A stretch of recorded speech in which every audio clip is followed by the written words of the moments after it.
Another great day of making music for the Purple Mafia album. Huh?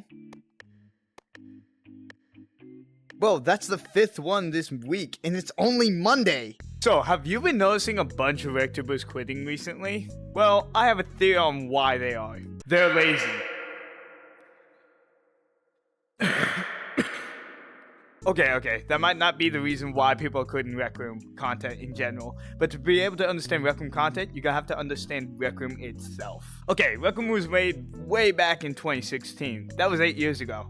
You feel old yet? But if you watched any Rectuber back then, the game was pretty bare bones. I remember watching Dan TM play the game, and it was mostly just a social experiment game. You could talk, but for most of the actual games, you had to play single player with.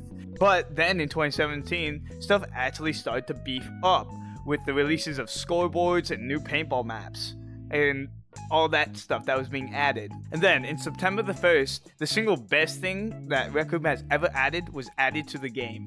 The sandbox machine was added. This gave players a chance to express their creativity with the limited items that RecRoom gave them. But I already know y'all know that because who hasn't seen a video off of it, so yeah.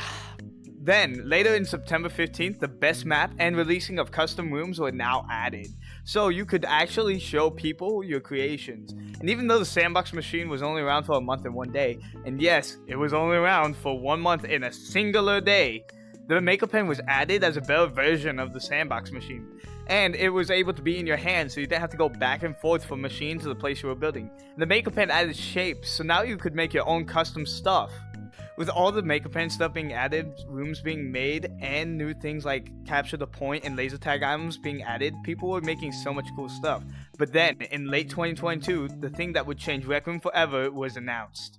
RecRoom Studio. This was the next step RecRoom wanted to make for room makers to fully express what they wanted to do. It took the Unity software and made it to where now you weren't restricted just to RecRoom objects. You could now take assets and make assets and add them to your rooms. And in 2023, the first rooms were being added, and everyone was liking them so far. But then it took a turn for the worst. Soon, RecRoom gave RecRoom players the ability to get RecRoom Studio by just giving them reference rooms, and if they were good, you'd get RecRoom Studio. And then soon, they just gave it to people if you met the requirements to get it. And then everything went down here from there. Release of spam games, cash grabs, and obviously stolen games were just being added, and very few high-quality good games were being released. But still, this hasn't answered the question on why so many Rectubers are quitting right now. Due to the lack of good rooms, not much content could be made with these rooms. But that's actually wrong. You see, you can make your own stuff and content, and there's still so many good games out there that you can do content on.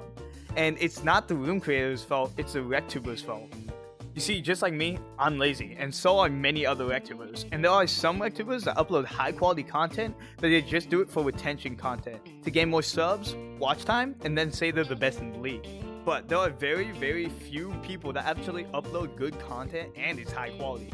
So the main reason why Rectubers are quitting for different games or just entirely off of YouTube, it's because Rectubers don't want to put the effort into good content. And usually they quit at a low number of subs or quit to a high amount and they just don't want to do it anymore.